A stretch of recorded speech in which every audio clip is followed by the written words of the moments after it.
ನಮಸ್ತೆ ಎಲ್ರಿಗೂ. ಆಮಂತ್ರಣ ಸಾಂಸ್ಕೃತಿಕ ಸಾಹಿತ್ಯ ವೇದಿಕೆಯ ಬೆಳ್ತಂಗಡಿ ಘಟಕದ ಸಾಂಸ್ಕೃತಿಕ ಕಾರ್ಯದರ್ಶಿಗಳಾಗಿರುವ ಶ್ರೀಮತಿ ಶ್ರೀದೇವಿ ಸಚಿನ್ ಇವರು ತಮ್ಮ ಸಾಹಿತ್ಯ ಚಟುವಟಿಕೆಯ ಜೊತೆಗೆ ಸಂಗೀತ ಕ್ಷೇತ್ರದಲ್ಲಿಯೂ ಕೂಡ ಒಂದು ಅದ್ಭುತವಾದಂತಹ ಸಾಧನೆಯನ್ನ ಮಾಡಿದ್ದಾರೆ.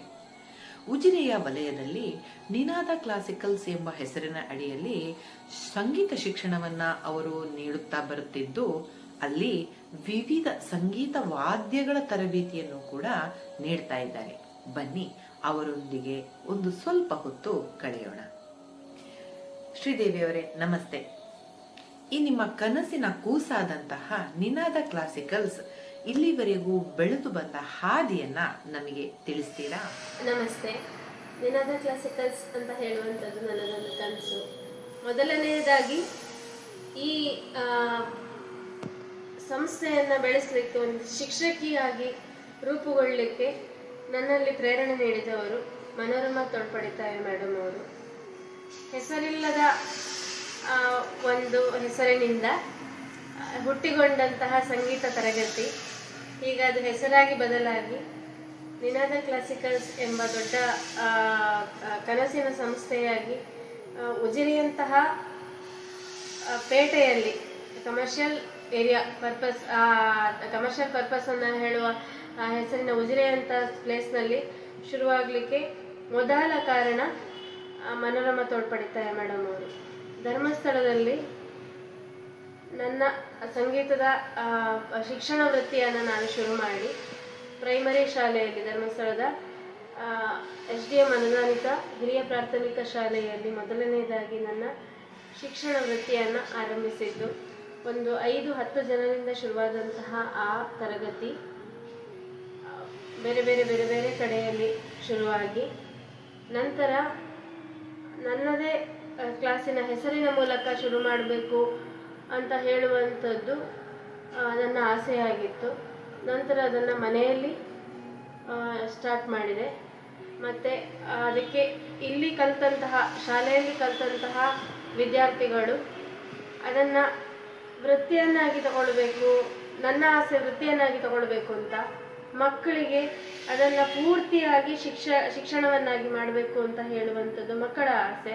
ಅದೆರಡೂ ಜೊತೆಯಾಗಿ ಎಕ್ಸಾಮ್ ಬರೆಯುವ ಹಂತ ಅಂತ ಹೇಳಿ ಬಂದಾಗ ಅವರಿಗೆ ಶಾಲೆಯಲ್ಲಿ ಮಾಡುವ ತರಗತಿಗಳು ಸಾಕಾಗುವುದಿಲ್ಲ. ಒಂದು ಗಂಟೆ 2 ಗಂಟೆ ಎಲ್ಲ ಸಾಕಾಗುವುದಿಲ್ಲ, ಅದಕ್ಕೆ ಪರಿಪೂರ್ಣ ಅಭ್ಯಾಸ ಬೇಕಾಗ್ತದೆ.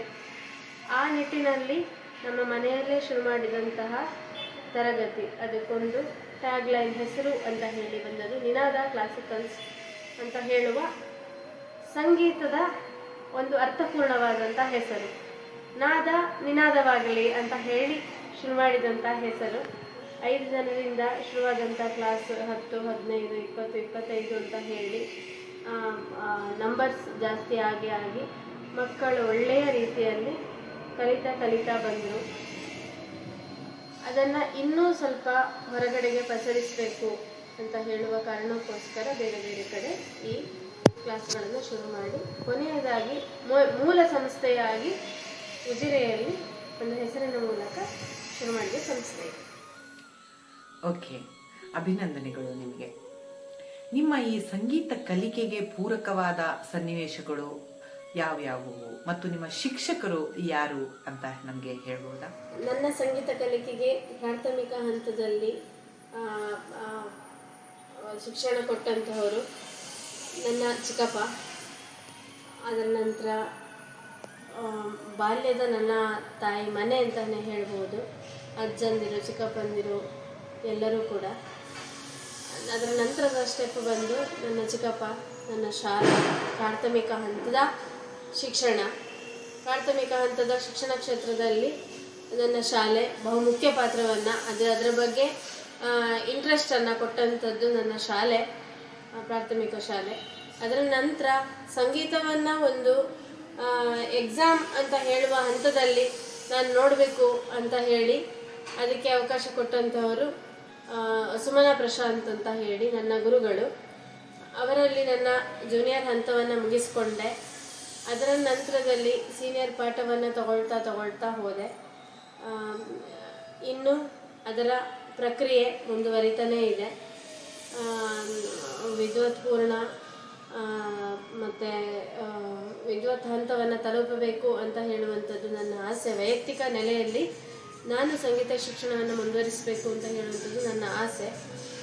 ಹಾಗೆ ನನ್ನ ಶಿಕ್ಷಕರು ಎಲ್ಲರೂ ಕೂಡ ಪ್ರಾಥಮಿಕ, ಪ್ರೌಢ ಮತ್ತು ನನ್ನ ಕಾಲೇಜ್ ಲೆವೆಲ್ನ ಶಿಕ್ಷಕರು ಎಲ್ಲರೂ ಕೂಡ ಅದಕ್ಕೆ ಪೂರಕವಾದ ಸನ್ನಿವೇಶವನ್ನು ಒದಗಿಸಿದ್ದಾರೆ, ಅದಕ್ಕೆ ಅವಕಾಶಗಳನ್ನು ಕೊಟ್ಟಿದ್ದಾರೆ. ಕಾಂಪಿಟೇಷನ್ಗಳಲ್ಲಿ ಭಾಗವಹಿಸಿ ಅದರಿಂದ ಬೇಕಾದ ಹಾಗೆ ನಮ್ಮ ಕಲಿಯುವಿಕೆಗೆ ಪ್ರಶಂಸೆಯನ್ನು ಕೊಟ್ಟಿದ್ದಾರೆ. ಆ ಆಸೆಯೇ ನನ್ನ ಸಂಗೀತ ಶಿಕ್ಷಣದ ಮುಂದುವರಿಕೆಗೆ ಕಾರಣ ಅಂತ ಹೇಳ್ಬೋದು. ಓಹೋ, ಇದೆಲ್ಲದರ ನಡುವೆ ನಿಮ್ಮ ಸಾಹಿತ್ಯ ಪ್ರೀತಿ ಹೇಗೆ ಹುಟ್ಟಿಕೊಂಡಿತ್ತು?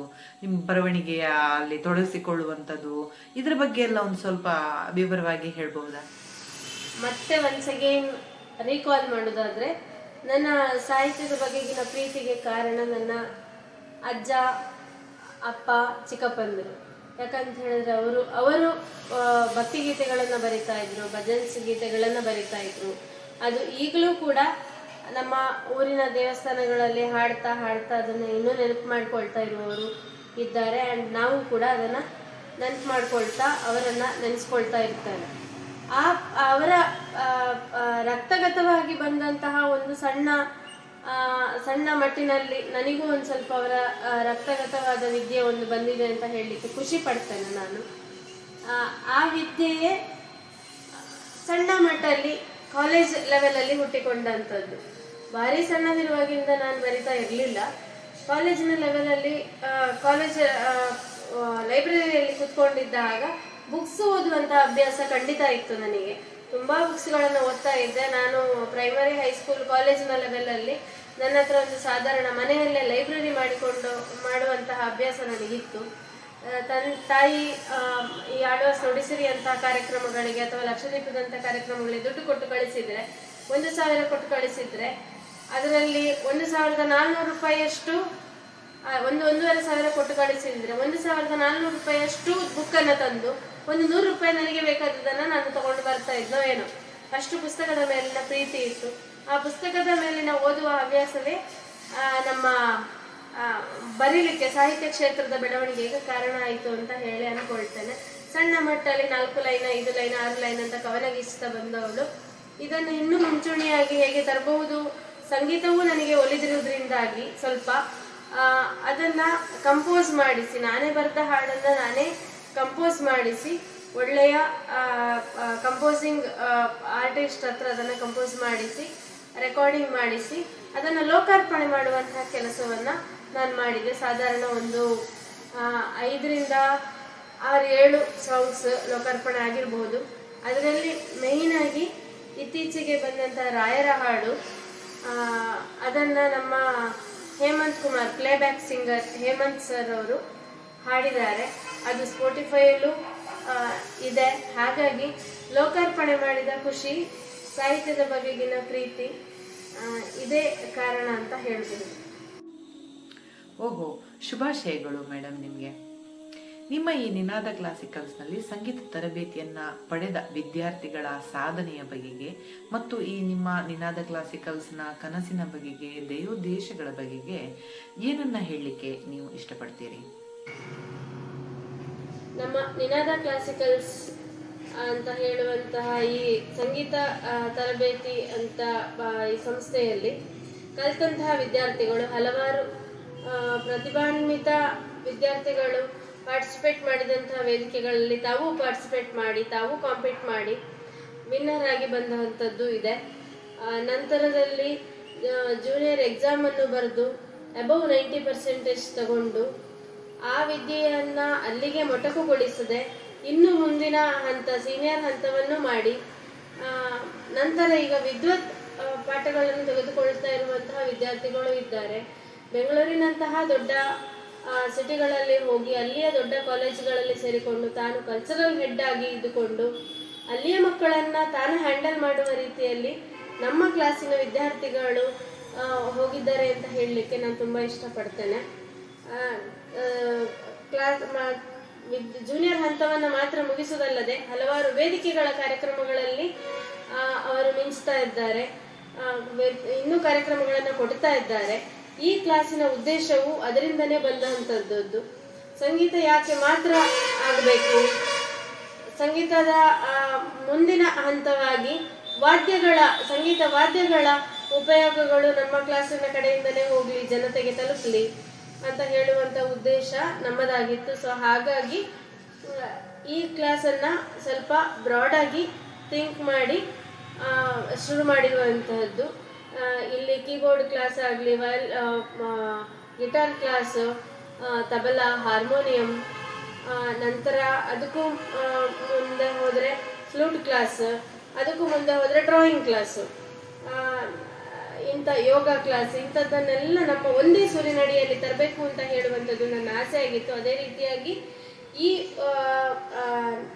ಒಂದು ವಾರದ ನಂತರ ಡ್ಯಾನ್ಸ್ ಕ್ಲಾಸು ಕೂಡ ಶುರುವಾಗುವಂತಹದ್ದಿದೆ. ಸೊ ಹಾಗಾಗಿ ಇಲ್ಲಿಯ ಕ್ಷೇತ್ರದಲ್ಲಿಯೂ ನಮ್ಮ ಸ್ಟೂಡೆಂಟ್ಸ್ಗಳು, ವಿದ್ಯಾರ್ಥಿಗಳು ಹೊರಗಡೆ ಮಿಂಚಬೇಕು, ತಮ್ಮ ಪಾಡಿಗೆ ತಾವು ವಿದ್ಯೆಯನ್ನು ಕಲಿಬೇಕು, ಅದರಿಂದ ಏನೋ ಒಂದು ಪ್ರಯೋಜನಗಳನ್ನು ಪಡ್ಕೊಳ್ಬೇಕು, ಅದರಿಂದ ಸಂಪಾದನೆಯ ಹಾದಿಯೂ ಇದು ಅಂತ ಹೇಳಲಿಕ್ಕೆ ಇಷ್ಟಪಡ್ತೇನೆ. ಯಾಕಂತ ಹೇಳಿದ್ರೆ ಸಂಪಾದನೆ ಮಾಡುವಂಥದ್ದು ಮನುಷ್ಯನಿಗೆ ಬೇಕೇ ಬೇಕು. ಈಗ ಅದನ್ನು ಕೂಡ ಸಂಪಾದನೆಯ ಹಾದಿಯಲ್ಲೂ ಇದನ್ನು ತೆಗೆದುಕೊಂಡು ಹೋಗಿ ಒಳ್ಳೆಯ ಸಾಧನೆಗಳನ್ನು ಮಾಡುವಂಥದ್ದು ಇಲ್ಲಿಯ ಉದ್ದೇಶವಾಗಿರುತ್ತದೆ. ಸೊ ಹಾಗಾಗಿ ನಿನಾದ ಕ್ಲಾಸಿಕಲ್ಸ್ ಅಂತ ಹೇಳುವಂಥದ್ದು ಸಂಗೀತ ಮಾತ್ರವಲ್ಲದೆ ವಿವಿಧ ವಾದ್ಯಗಳು, ಡ್ರಾಯಿಂಗ್ ಸೇರಿದಂತೆ ಮುಂತಾದ ಎಲ್ಲವನ್ನೂ ಒಳಗೊಂಡಿರುವಂಥದ್ದು. ಇದರ ಉದ್ದೇಶ ಪರಿಪೂರ್ಣವಾಗಿದೆ. ಅದರ ಉಪಯೋಗ ಎಲ್ಲ ಮಕ್ಕಳಿಗೆ ಆಗಲಿ ಅಂತ ಹೇಳುವಂಥದ್ದು ಇಲ್ಲಿ ಉದ್ದೇಶ. ನಿಮ್ಮ ಈ ಅದ್ಭುತ ಕನಸಿಗೆ, ನಿಮ್ಮ ಈ ಅದ್ಭುತ ಧ್ಯೇಯೋದ್ದೇಶಗಳಿಗೆ ಶುಭವಾಗಲಿ ಅಂತ ಹೇಳಿ ನಮ್ಮ ಆಮಂತ್ರಣ ಸಾಂಸ್ಕೃತಿಕ ಸಾಹಿತ್ಯ ವೇದಿಕೆಯ ಮೂಲಕ ಮತ್ತು ಅದರ ಪರವಾಗಿ ಶುಭಾಶಯಗಳನ್ನು ಹೇಳ್ತೇವೆ. ಇಷ್ಟು ಹೊತ್ತು ನಮ್ಮೊಟ್ಟಿಗೆ ಮಾತನಾಡಿದ ನಿಮಗೆ ಹೃತ್ಪೂರ್ವಕ ಧನ್ಯವಾದಗಳು. ನನ್ನ ಈ ಒಳ್ಳೆಯ ಕೆಲಸವನ್ನು ಗುರುತಿಸಿದಂತಹ ಮತ್ತು ಪ್ರೋತ್ಸಾಹಿಸುತ್ತಿರುವಂತಹ ನನ್ನ ಪ್ರೀತಿಯ ಆಮಂತ್ರಣ ಸಾಹಿತ್ಯ ಸಾಂಸ್ಕೃತಿಕ ವೇದಿಕೆಯ ಎಲ್ಲ ಬಂಧುಗಳಿಗೂ ನನ್ನ ತುಂಬ ಹೃದಯದ ಧನ್ಯವಾದಗಳನ್ನು ಅರ್ಪಿಸ್ತೇನೆ. Thank you so much.